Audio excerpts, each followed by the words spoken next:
few years ago, there was a commercial out, do you know where your child is tonight? Well, our guest is going to say, do you know where your money is tonight or today?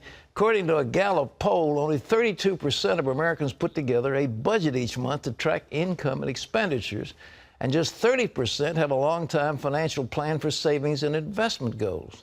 And that means most people have no idea where their money is going or coming each month. With automated banking, bill paying, and online accounts, sometimes it's hard to know how much money you really have or where it's going. Kimberly Foss says it's time to reconnect with your money. She's a highly respected financial expert and a New York Times best-selling author. Kimberly also contributes frequently to Fox News, CNBC, and the Wall Street Journal. She gives practical, simple ways of keeping track of what you're saving, spending, and giving. Well, welcome back to the 700 Club, the founder of Empyrean Wealth Management and author of an intriguing new book, undoubtedly a New York Times bestseller, called Wealthy by Design.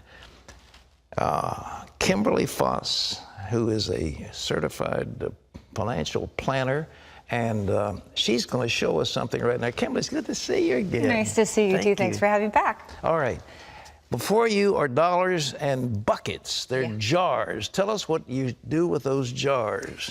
Well, you know, I think there's a big disconnect in this age of digital with our money and budgeting. So what I devised for my daughter, actually started out, who just turned 21 yesterday, was to actually reconnect with our money. Okay. So if we take and we say 50% of our money goes for our core expenses. All right. Transportation, food, utilities, and housing. Okay. And that's it. So let's say if you had $1,000, right. 50%, so you've got $500. All right, and that goes... Literally goes into, the dollars go into your core. All right, you actually take the money and put it in? You actually take the money and put it in. All right, that's the... It's a physical connect. All right, that's the core, all right. Right, and then in your savings and debt reduction and tithing, of course, we want to put at least 30%. Okay. So you want to put that right in there. 3 Benjamins, okay. 3 Benjamins, okay, in you go. And then guess what? Everything else that we have to live on goes in this discretionary account, and that includes the flat screen TV, Pat. That's not a core. Flat screen TVs are not core. All right. So that goes into here. All right. Okay. Then when we go ahead and take money out for the month for, let's say, groceries or something like that, you would take it out and you would just put a piece of paper that said groceries and the date, put it back in there. Okay. And at the end of the month, these should be empty. I had one client at the end of the month basically had $100 left in her savings after her physical savings. So what we did is with that is we took the money and we put it into this little savings jar, which you can't see through. And that's the whole idea, is you can't see through that. So that is our savings for vacations, anything else you want to do every month. That's black covered up. You can't see. You can't see through it, so you can't see through that one. How effective is this technique? It actually is very effective. I think I had a client this last month go through, and I call it the 30-day challenge. She went through it, and at the end of the month, she said she felt more connected with her money. She was more in control. She felt purposeful, and she felt like she actually could stay on a budget, and she had $100 left at the end of the month. Fantastic. It was really successful. And the cool thing is, she wanted to do it for this next month. Great. You said that most people, because of the internet, they don't even get paid. Their money is direct deposited in a bank account, and money is taken out. They don't really have a feeling where their money is. I think that's the really big cause of debt in this country, and credit card debt. And even with the older generation, everything is so automatic, we lose that connection with our money. Let me tell you, if you go to the store and you put your credit card for groceries, or if I give you that $100, let me tell you, it's hard to give that $100 away versus that credit card. I'm not giving this to some clerk in the grocery store. It's my Benjamin. It's mine. Give it back to me. So what it does, it makes us more mindful of our money, more accountable, more aware. And when you are more aware, of course, you're going to be more successful. And that's the whole idea. When people get into debt, there's a real depressing part of debt, right? And people already have $1,000 in debt, I might as well just do another 1,000. But there's an opposite effect of that. There's the positive effect of seeing these Benjamins in that savings after the month and going, wow, there's money. a positive. Exactly. And you get so excited. And then you have 200 and 300. And then you know what is? You make more mindful and better decisions with your money because you actually have savings. You don't want to save it. You don't want to spend it, I mean. You want to save it.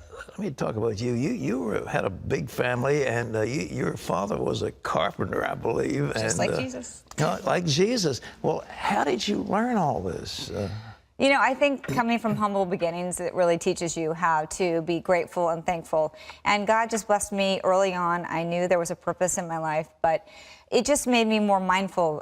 6 children, baby of 6. We had no money. And I hung sheetrock with my dad to earn dollars, yeah. And I, as we said before, earned my first pair of Jordache jeans by building a rock wall, a bucket an hour. So I did that. But it made me connect when I figured out the money and earning, and then it gave me a choice in life. And that choice then really for me was able to go do God's will. What did your family think about that? I mean, did they think that you were going out of your mind, or were they very supportive? They think I was kind of crazy. No, my sisters and brothers, I love them to death, but they didn't have that same, I don't know, the DNA was different. They always knew there was something with the connection of money early on. At least that's where the stories go. Okay. So. You know, this book is interesting, and there's a chapter in here that I thought was fascinating. They had a financial meltdown, and you were right on top of everything that happened. The banks were going broke, and you pointed out that some of the banks were kiting checks, and they were writing checks on money. They expected the TARP funds to come and bail them out, and they were desperate. And so one of your buddies in the banking industry called you, and you designed a plan, which I thought was, you even have a death put in there. I think that is something else for a little girl from daughter of a carpenter to come up with a death put. And you had a call provision in there. It was extraordinary. Tell us about that. Well, thank you for that. I think it was a total God thing because I was on my knees at 2 in the morning, and I remember, and it was a very desperate time. Our advisors were scared. Everybody was just paralyzed. Yeah. And I thought, you know, we can't just sit here on our hands and do nothing. So I came up with this plan when my friend called me from the bank. And the idea was that I wanted to make sure that if somebody did pass away in a family, that they had their money back. So that's why I put the death put on there. Well, nobody, I mean, to think of a death put, I wish some of the financial advisors that I deal with had much intelligence. Well, you structured, you had a senior note, so your people came out first. We did. You asked for a 15% coupon, which is undreamed of, and a death put, and you were protected for at least 3 years against a call. I mean, it was an extraordinary instrument. You drew all that up, and you were loaning money to the bank. We were loaning to the big bank, and it was kind of a, you know, I called a bridge loan, so to speak. And they were desperate, and they knew they had the TARP money coming. They just kind of didn't know the timing of it. So, you know, what it was great. It was free markets. It was a need for my clients, and free markets and the risk and reward for my clients was there, and we bridged that, and no government intervention. Did you feel like Warren Buffett, who also loaned them about $5 billion? You know what? It was kind of mapped out about Warren Buffett, sort of, on what they did with Goldman Sachs. Yeah, exactly. Yeah. Exactly. It was great. Well, it's an exciting life. How many clients do you have? You know, I have a very boutique business. I only have about 80 clients. Yeah? Yeah, I have $200 million under management. So it's very boutique because I've got to balance it. And I know, and I have a family, and I've got a little 8-year-old still at home. My oldest just turned 21, so we've got 2 in between. Well, for each one, you have a customized program. Every one of those clients. Every one. It's not a one-size-fits-all model. We have models, but then we have everybody's customized with that. So many brokers, they just want to, I mean, they're hired to sell stuff, and they try to unload junk on their clients. Yeah, unfortunately, that is. I was a broker at one time in my past, in the dark side of my life. Yeah. Well, that's what you were told to do, wasn't it? Yeah, that was. I was with Mother Marilyn, and it was what we were told to do. It was a great learning ground, though. But Mother Marilyn, those brokers were told, you know, this is garbage. They've got telephone calls of people talking to each other. They had to unload them on unsuspecting clients. And sadly, the industry is still a lot of the same after 25 years. Haven't they learned? One would think. Yeah. One would think. But I think it's getting better, though. There are more fee advisors. And of course, that fee advisor takes that conflict of interest out of the picture. Okay. And that's the whole idea, is that the best thing for the client so they can go out and have their choice to do their free will, what God wants us to do. You were strong in fixed income, but it's really tough with 0% interest to get a fixed income. We're struggling. We were struggling, yeah. And a lot of my clients are on fixed income.